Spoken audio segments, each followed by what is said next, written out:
Breaking news చూస్తున్నాం. కాకినాడ జిల్లా ప్రతిపాడు నియోజకవర్గంలో గత 16 రోజులుగా పలు గ్రామాల్లో పెద్ద పులి సంచరిస్తుంది. మండల కేంద్రమైన శంకవరం గ్రామ ఉరవకొండపై సంచరిస్తున్నట్లు అధికారులు గుర్తించారు. ఉరవకొండ సమీపంలో ప్రభుత్వ కార్యాలయాలు, ఎస్సీ బాలుర వసతి గృహం, కస్తూరిబా పాఠశాల, కళాశాలలు ఉన్నాయి. అన్నవరం దేవస్థానం, పంపా రిజర్వాయర్, వజ్రకూటం కొండల వైపు పులి కదలే అవకాశం ఉందా అనే అంశాలు పరిశీలిస్తున్నారు. శంకవరం, రౌతులపూడి మండలాల ప్రజలు అప్రమత్తంగా ఉండాలని అటవీ, రెవెన్యూ, పోలీస్ అధికారులు హెచ్చరిస్తున్నారు.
బ్రేకింగ్ న్యూస్ చూస్తున్నాం. కాకినాడ జిల్లా ప్రతిపాడు నియోజకవర్గంలో గత 16 రోజులుగా పలు గ్రామాల్లో పెద్ద పులి సంచరిస్తోంది. మండల కేంద్రమైన శంకవరం గ్రామ ఉరవకొండపై సంచరిస్తున్నట్లు అధికారులు గుర్తించారు. ఉరవకొండ సమీపంలో ప్రభుత్వ కార్యాలయాలు, ఎస్సీ బాలుర వసతి గృహం, కస్తూరిబా పాఠశాల, కళాశాలలు ఉన్నాయి. అన్నవరం దేవస్థానం, పంపా రిజర్వాయర్, వజ్రకూటం కొండల వైపు పులి కదిలే అవకాశం ఉందా అనే అంశాలు పరిశీలిస్తున్నారు. శంఖవరం, రౌతులపూడి మండలాల ప్రజలు అప్రమత్తంగా ఉండాలని అటవీ, రెవెన్యూ, పోలీస్ అధికారులు హెచ్చరిస్తున్నారు. మరి ఇదే అంశం గురించి మా స్పెషల్ కరెస్పాండెంట్ నానాజీ ఫోన్లలో సిద్ధంగా ఉన్నారు. Yes, good morning Nanaji. చెప్పండి, ఈ పెద్ద పులి సంచారం వల్ల స్థానిక ప్రజల్లో ఎంత మేర భయం నెలకొంది? ఏదైతే పులి ఇప్పుడు తిరుగుతుందో గత 2 ఏళ్ల క్రితం కూడా ఇదే రూట్ ఎంచుకుందని చెప్పుకోవచ్చు. అయితే ఈ రూట్ అంటే గతంలో కానీ ఇప్పుడు కానీ రూట్ ఏదైతే ఉన్నదో అది కొండల సమీపంలో ఉన్నటువంటి గ్రామాలని ఎంచుకుంటుంది. ఎందుకంటే ఏదైతే వేట ఆడేసి మళ్ళీ కొండ మీదకి వెళ్ళి సరిగ్గా వాటర్ తాగడానికి మళ్ళీ కింద దిగుతుందని చెప్పుకోవచ్చు. ఆ విధంగా చూసుకుంటే కనుక ప్రస్తుతానికి ప్రతిపాడు నియోజకవర్గం ఉరవకొండ కొండ మీద ఉన్నది. అయితే ఏదైతే ఈ ఉరవకొండ సమీపం ఉన్నదో ఇదంతా గ్రామానికి ఆనుకుని ఉన్న ప్రదేశం అన్నమాట. అయితే ఏదైతే NH-16 కి దాదాపు ఒక 20 కిలోమీటర్ల దూరం అనుకోవచ్చు. అయితే ఈ పరిస్థితుల్లో అయినా సరే కానీ ఒకవేళ కానీ ఇటువైపు ఏదైతే వజ్రకోట ఉన్నదో వజ్రకోట వైపు కానీ దిగిందైతే కనుక NH-5 మీదకి వస్తుంది, అంటే హైవే మీదకి వస్తుంది, నేషనల్ హైవే మీదకి వస్తుంది. అయితే ఆ విధంగా వస్తే కనుక చాలా వరకు అంటే గతంలో ఏదైతే రూట్ ఉందో ఆ రూట్ గానే వస్తుందని మనం చెప్పుకోవచ్చు. ప్రధానంగా ఏదైతే ఇప్పుడు ఇది పులి ఉన్నదో పులి దగ్గర ఉన్నటువంటి ప్రభుత్వ కార్యాలయాలైన తహసీల్దార్ కార్యాలయం కానీ, ఎంపీడీఓ కార్యాలయం కానీ, ఆర్డీఓ కార్యాలయం కానీ, ICDS కానీ, అలాగే విద్యుత్ కార్యాలయాలు కానీ, అంటే ఎస్సీ బాలుర హాస్టల్, కస్తూర్బా పాఠశాల ఇదంతా కూడా ఆ ప్రదేశంలో ఉన్నాయి. అదే మరోవైపు చూసుకుంటే కనుక అన్నవరం దేవస్థానం, అలాగే పంపా రిజర్వాయర్, అలాగే వజ్రకోటం వైపు కూడా, అంటే ఇటువైపు కదిలితే ఇటు గ్రామంలోకి వస్తుంది, అటువైపు కానీ ఒక కానీ వెళ్తే కనుక ఇటు వజ్రకోటం వైపు, అన్నవరం వైపు వచ్చే అవకాశం ఉన్నది. అయితే ఈ పంపా రిజర్వాయర్ కానీ ఒకవేళ వెళ్తే కనుక అది అటు మళ్ళీ చాలా వరకు పులికి చాలా అనుకూలమైన ప్రాంతంగా ఎంచుకోవచ్చు.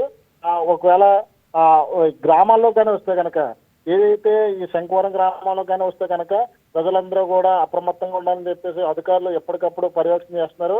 అలాగే అటవీ శాఖ సిబ్బంది, అలాగే రెవెన్యూ, పోలీసు అధికారులు అందరూ కూడా అప్రమత్తమై అక్కడే ఉండాలని చెప్పుకోవచ్చు. 24 గంటలు కూడా అటవీ శాఖ సిబ్బంది, పోలీసులు కూడా పర్యవేక్షణ చేస్తూ అక్కడే అవేర్నెస్ కూడా కల్పిస్తున్నారని మనం చెప్పుకోవచ్చు. చంద్రగా రైట్, రాత్రి సమయంలో గ్రామస్తులు బయటకు రాకుండా అధికారులు ఏమైనా హెచ్చరికలు జారీ చేశారా? ఖచ్చితంగా హెచ్చరికలు జారీ చేశారు. అదే రాత్రి సమయాల్లో కాకుండా పగలు కూడా కొన్ని రూట్లలో వెళ్ళొద్దని చెప్పేసి ఇప్పటికీ కూడా ఆంక్షలు విధించారు. ఆ రూట్లో కూడా ఎవరిని కూడా ప్రయాణం చేస్తలేరు. ఏదైతే ఉరవకొండ ఉన్నదో ఉరవకొండ ఆనుకుని కొన్ని గ్రామాలు ఉన్నాయి. ఆ గ్రామాల వైపు కూడా ఏదైనా రోడ్డు మార్గాన్ని ఒకవేళ ప్రయాణించే అవకాశం ఉన్నది కాబట్టి ఖచ్చితంగా అటువైపు, అంటే ఆ సంథింగ్ గ్రామం నుంచి అటువైపు రూట్లోకి వస్తుంది సరబోరం సైడ్, కాబట్టి అటు సైడ్ కూడా ఒకవేళ వెళ్ళే అవకాశం ఉన్నది కాబట్టి ఆ రూట్లు కూడా ఆంక్షలు విధించారని మనం చెప్పుకోవచ్చు. ఏదైతే ఈ పులి ఉన్నదో ఈ పులి మాత్రం ముప్పు తిప్పలు పెడుతుందని చెప్పుకోవచ్చు అధికారుల్ని. ఎందుకంటే చిక్కినట్టు చిక్కు మళ్ళా జారిపోతుంది.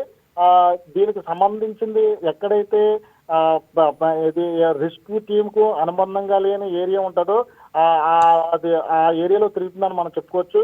అయితే ఈ పెద్దపులి ఎట్టి పరిస్థితుల్లోనూ కూడా మేము దాన్ని తరలిస్తాము, మీరు కంగారు పడకని చెప్పేసి ఒకప్పుడు చెప్తున్నప్పటికీ కూడా స్థానికంగా ఉన్న ఎమ్మెల్యే వరపుల సత్యప్రభ కూడా ప్రజలకు కూడా భరోసా కల్పించారు. అధికారులందరూ కూడా ఎప్పటికప్పుడు పర్యవేక్షణ చేస్తున్నారు కాబట్టి మీరు ప్రజలేమో కంగారు పడకండి, కాకపోతే అధికారులు ఏదైతే ఆంక్షలు విధించారో అవన్నీ కూడా పాటించాలని చెప్పేసి చెప్పడం జరిగింది. అయితే స్థానికంగా ఉన్న వ్యక్తులు మాత్రం అయితే అలా భయాందోళనలో ఉన్నారు. ఎందుకంటే ఆ చుట్టుపక్కలన్నీ కూడా పశువులన్నీ మేస్తూ ఉంటాయి. అయితే ఏది వచ్చి దేని మీద దాడి చేస్తుంది అన్నది ఆందోళన వ్యక్తం చేస్తున్నారు. ఇంద్రగా రైట్ నానాజీ, డ్రోన్లు లేదా ట్రాకింగ్ టీంలను ఉపయోగిస్తున్నారా? ఖచ్చితంగా అవి ప్రధానంగా ఏదైతే జిపిఆర్ఎస్ ఉన్నదో దాని ద్వారానే వీళ్ళు కనుక్కుంటున్నారు ఎక్కడి నుంచి ప్రయాణం చేస్తుంది అనేది. అయితే దానికి ప్రత్యేకంగా 2 టీములు కూడా వేయడం జరిగింది.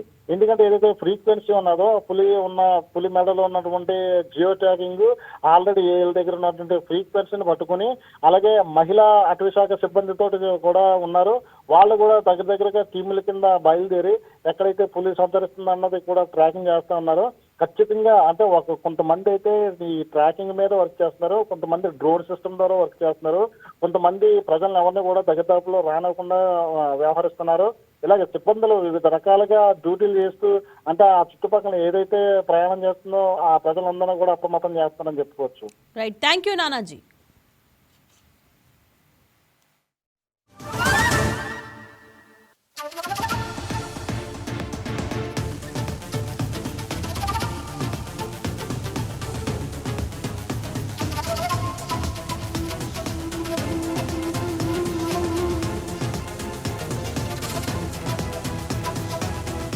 Please subscribe to YK TV Network. Please subscribe to YK TV. Please watch YK News. Don't forget to subscribe YK News channel.